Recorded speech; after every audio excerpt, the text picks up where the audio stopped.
Ustadz Abdul Somad, dulu saya ahli maksiat. Alhamdulillah sekarang sudah tobat. Alhamdulillah. Pertanyaannya, bolehkah saya menjadi imam sholat di masjid? Permisi lu sama pengurus.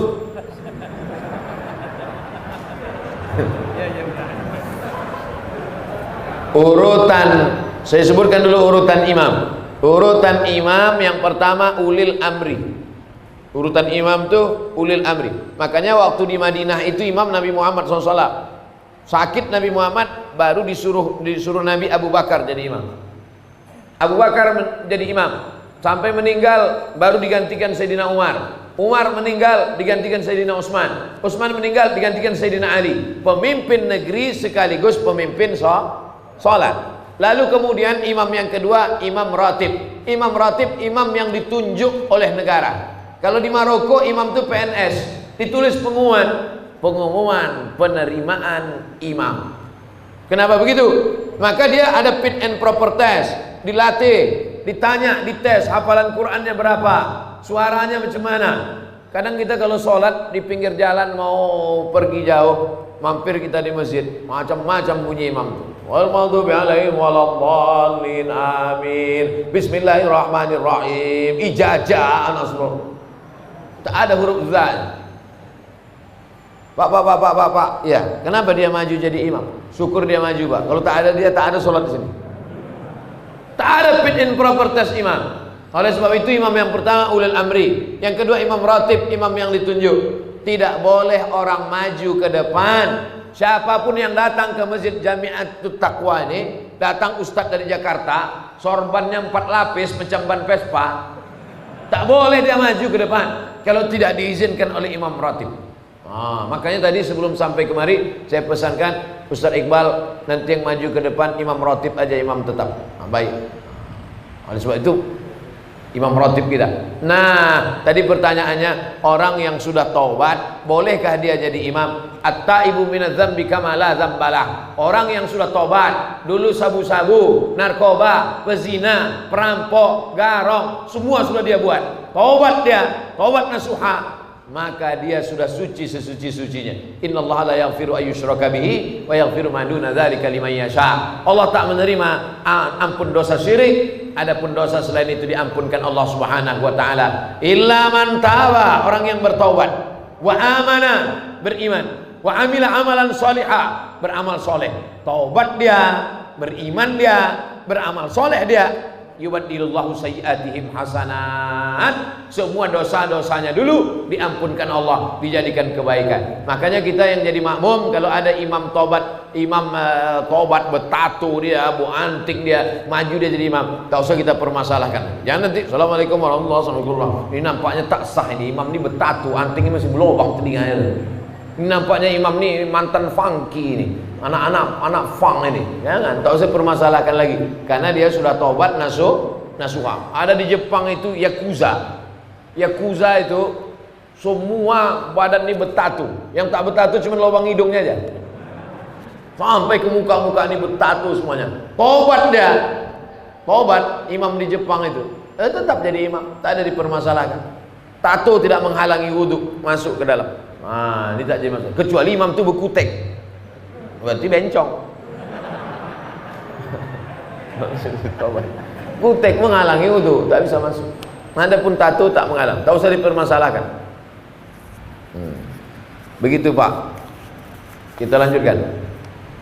Pak Ustadz, saya mau tanya, apa hukumnya seorang istri yang ditinggal pergi suaminya selama 4 tahun? Berarti suaminya Bang Toib.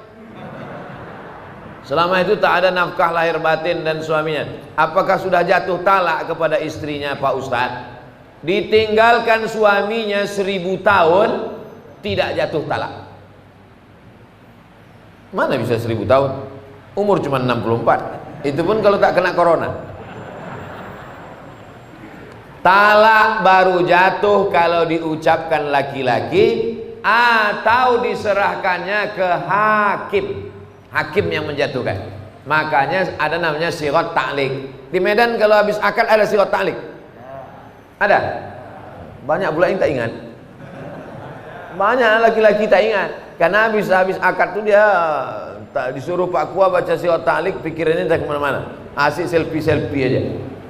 Masih ingat lagi bunyi sirat ta'liq? Kalau saya tinggalkan selama 6 bulan berturut-turut, tidak memberikan nafkah zahir dan batin, mengadu dia ke pengadilan agama, maka hakim menjatuhkan talak 1. Oleh sebab itu kalau dia tak mengadu, sampai mati tak jatuh. Perempuan mesti mengadu dia ke pengadilan agama. Begitu prosesnya. Ini pertanyaannya, ditinggalnya 4 tahun, selama itu tak ada nafkah zahir batin, apakah jatuh talak? Tak jatuh kalau tidak tak mengadu. Maka perempuan mesti punya keberanian untuk mengadukan si Fir'aun yang tak balik-balik 4 tahun.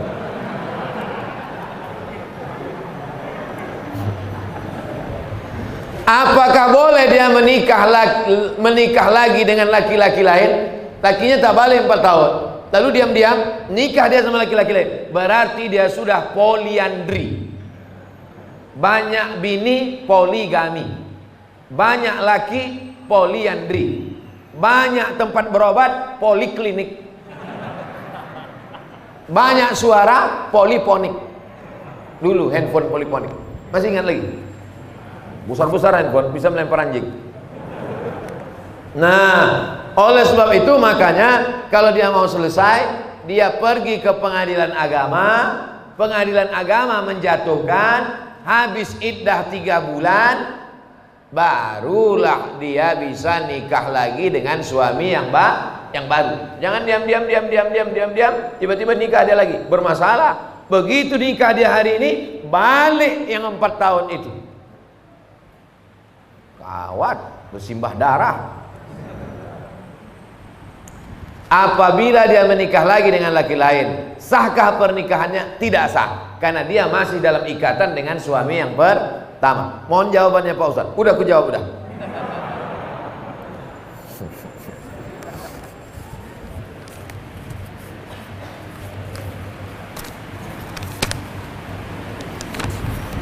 Nama Salmiati, alamat Besilam. Ada seorang sultan. Sultan ini Sultan Langkat. Di atas Medan ini Langkat kan? Sultan Langkat. Di bawah Langkat ini Sultan Delhi. Di bawah Delhi ini Sultan Serdang. Di bawah Serdang ini Sultan Asahan. Itu 4 kerajaan Melayu besar di Sumatera Timur. Eskos namanya, pantai timur. Langkat, Delhi, Serdang, Asahan. Sultan Langkat ini orangnya alim, namanya Sultan Musa. Sultan Musa ini ikut tarekat Naksabandiyah yang dibawa oleh Syekh Abdul Wahab Rokan. Lalu kemudian dikasihnya lah tanah luas. Tuan Syekh, ini tanah luas, supaya Tuan Syekh tak pergi kemana-mana. Dipejamkan Tuan Syekh Abdul Wahab Rokan matanya, nampaknya pintu masuk Masjidil Haram. Dikasihnya lah nama pintu masuk itu ke kampung itu. Pintu masuk Masjidil Haram itu namanya Babus Salam. Maka aku kasih nama lah kampung ini Babus Salam. Nah, datang orang Melayu payah dia nyebut Babus Salam. Kau nak kemana? Besilam. Ulama-ulama dulu itu pejamnya mata nampak Babus Salam. Kita sekarang pejam mata nampak gaji 13. Yang PNS, saya tak PNS lagi. Hah? Apakah orang yang meninggal karena COVID bisa disolatkan dengan solat qalb? Solat qalb itu solat apa? Solat ghaib. Oh, saya baca pula gitu Q. Solat ghaib. Jadi kalau ada orang meninggal kena COVID, setelah digulung sama dokter di rumah sakit pakai plastik itu, udah digulungnya pakai selasiban itu, tak bisa lagi disentuh, masuk di dalam mobil ambulan, sholatkan aja dari luar mobil tuh kalau dikasih dokter. Kalau tidak dikasihnya, langsung dikuburkannya, dikebumikannya, maka anak menantu, cucu, cicit, kawan, jiran, tetangga sholat dari atas. Ini kubur, sana kiblat, ini kubur, ini kepala jenazah, ini kakinya. Kalau dia laki-laki, berdiri pas di arah kepala. Kalau jenazah itu perempuan, berdiri pas di arah pinggang. Sholatlah di atas. Ini kubur. Di atas kubur tuh sholat. Allah usolli ala hazil janazah arba'at takbiratin fardul kifayah. Makmuman atau imaman lillahi ta'ala. Allahu akbar Fatihah, Allahu akbar selawat, Allahu akbar Allahumma firlahu warhamhu, Allahu akbar Allahumma la tahrimna ajrahu, dan seterusnya. Berapa hari Pak Ustaz? 3 hari 3 malam. Masih bisa. Mana dalilnya? Dalilnya begini. Datanglah Nabi bertanya tentang tukang sapu masjid. Mana perempuan tukang sapu masjid nih yang kemarin nampak aku, kata Nabi. Kata sahabat, udah meninggal dia ya Rasulullah. Kenapa kalian tak kasih tahu aku? Untuk apalah kami kasih tahu? Dia kan cuma tukang sapu, orang remeh-temeh sepele. Nabi minta tunjukkan mana kuburnya, ditunjukkan. Nabi langsung sholat jenazah di atas kuburnya. Maka kata ahli fikih, masih tetap bisa sholat jenazah 3 hari 3 malam. Bagaimana kalau anak menantunya jauh, datang sesudah seminggu? Pakai pendapat fatwa ulama yang kedua dalam kitab fikih, masih bisa disolat jenazahkan selama jenazahnya belum hancur dimakan cacing tanah. Masih tetap bisa sholat jenazah. Nah, jadi yang 3 hari 3 malam masih bisa, yang sudah lewat itu pun masih bisa sholat di atas kubur. Jangan berkecil hati. Tapi kalau jenazahnya di Papua, anak menantunya di Medan, naik pesawat 8 jam, rapid test, pas dites positif pula dia. Nauzubillah. Oleh sebab itu maka dia sholat ghaib saja dari Medan. Aku sholat ghaib untuk almarhum Fulan bin Fulan di sana. Jadi dua-dua bisa dilaksanakan. Sholat yang tak ghaib bisa dilaksanakan di atas. Jangan bersedih hati karena banyak nih anak cucu keturunan jiran tetangga kawan merasa sedih karena tak bisa sholat jenazah. Bisa dilaksanakan dari atas. Wallahu a'lam bishawab. Ini tentang sholat ghaib. Apakah orang yang meninggal boleh disolatkan berulang kali? Boleh sholat jenazah berulang kali, boleh sholat ghaib berulang kali, bolak-balik. Nabi Muhammad SAW itu jenazahnya tak dibawa keluar. Jenazah Nabi itu di dalam kamar. Kamar itu kecil, maka berganti-gantian sahabat sholat keluar, sholat berkeloter. Yang tak boleh berkali-kali itu menyembelih binatang, tak boleh. Binatang kalau sudah disembelih diangkat pisau, haram hukum. Makanya pisau itu tak boleh ditarik. Nah, sekali. Nah, tengoklah video saya yang motong-motong kurban.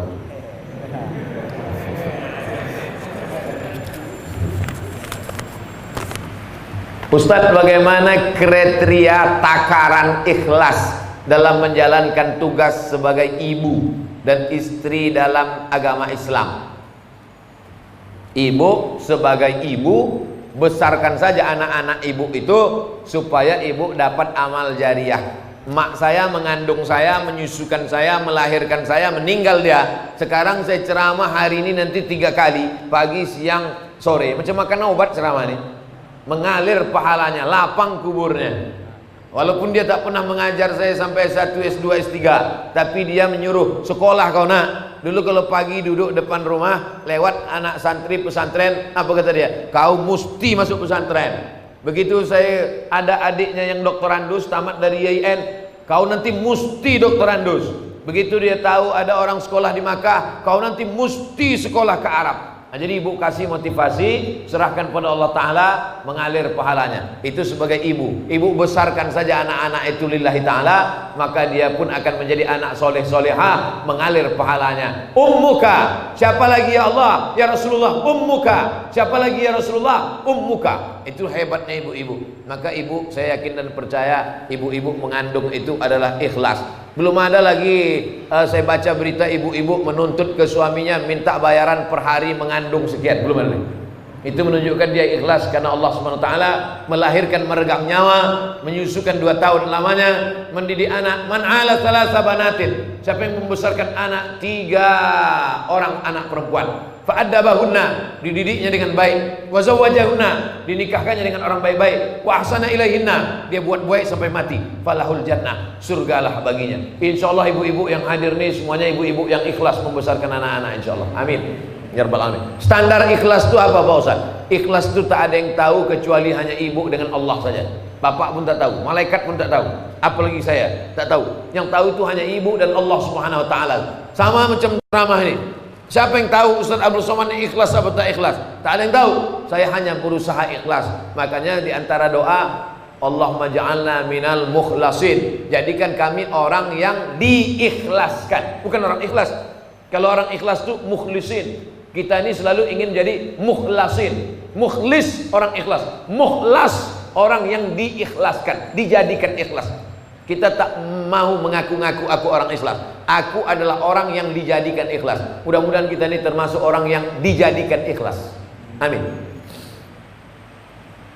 Sehubungan dengan COVID-19 yang mewajibkan kita memakai masker saat aktivitas di luar rumah. Apa hukumnya jika kita sholat pakai masker?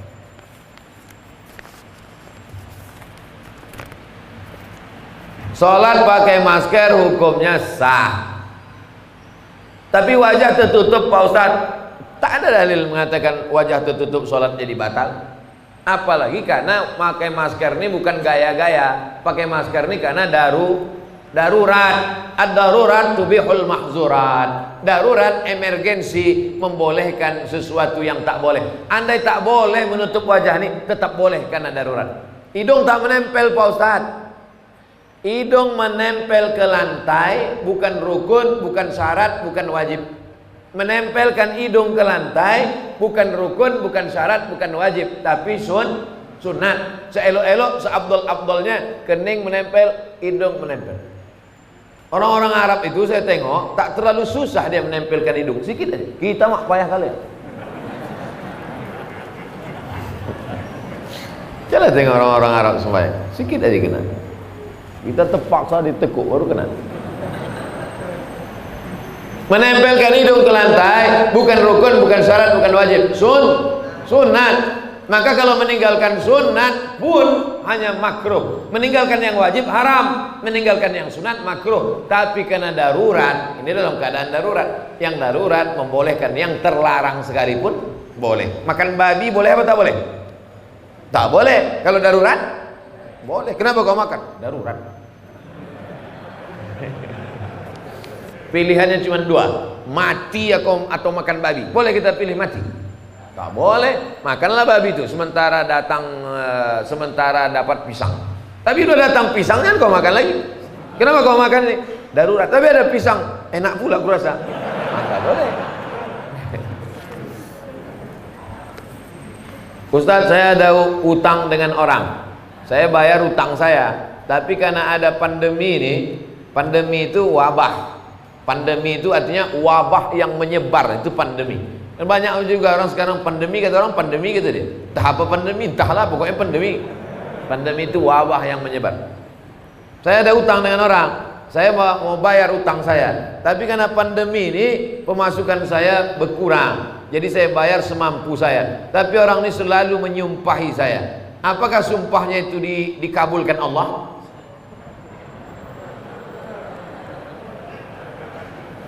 Utangnya ada tiga Pak Ibu, utangnya ada tiga.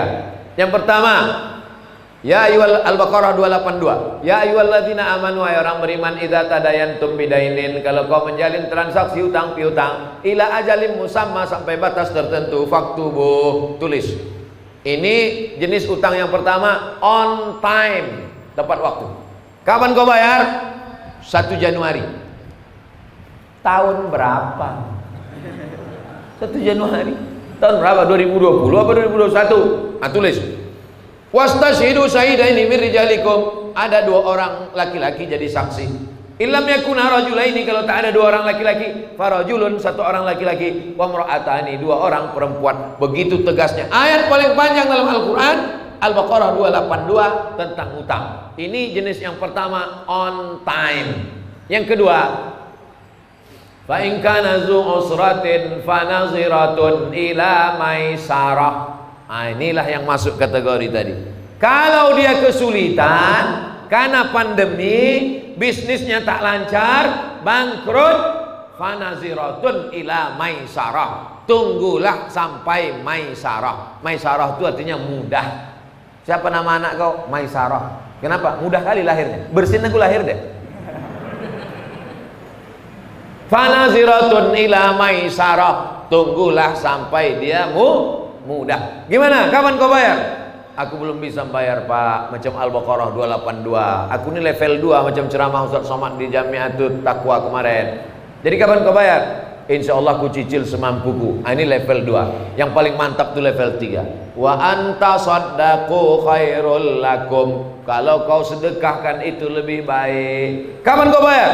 Aku tak sanggup bayar. Kalau gitu kau ambil aja lah, udah aku sedekahkan. Mantap. Daripada banyak pula minyak bensinnya lagi daripada menagih. Daripada kuman darah tinggi ku ikhlaskan ya. Ku ambil. Itu bukan ikhlas, mengamuk. Jadi kalau bapak kaya, duit banyak, dia susah, pandemi, ngontrak, anaknya bersusun paku do re mi fa si do sol fa mi re do, maka pakailah level ketiga. Tak sampai hati aku menagihnya, udahlah kau ambil aja lah, aku sedekahkan lillahi ta'ala. Kau doakan aku murah rezeki, panjang umur, tapi sesudah ini jangan kau ngutang sama aku lagi ya. Nah, jenis yang ketiga. Tapi kalau bapak termasuk orang yang juga kurang mampu, pilihlah level yang kedua. Memberi bantuan orang itu baik, tapi gara-gara sumpah serapah hilang pahala. Qaulun ma'rufun, ucapan yang baik, khairun lebih baik min shadaqatin, daripada banyak bersedekah. Yasma'uha azan, caci maki, sumpah serapah, hamun, keluar kebun binatang. Asal jumpa keluar kebun binatang, asal jumpa keluar kebun binatang.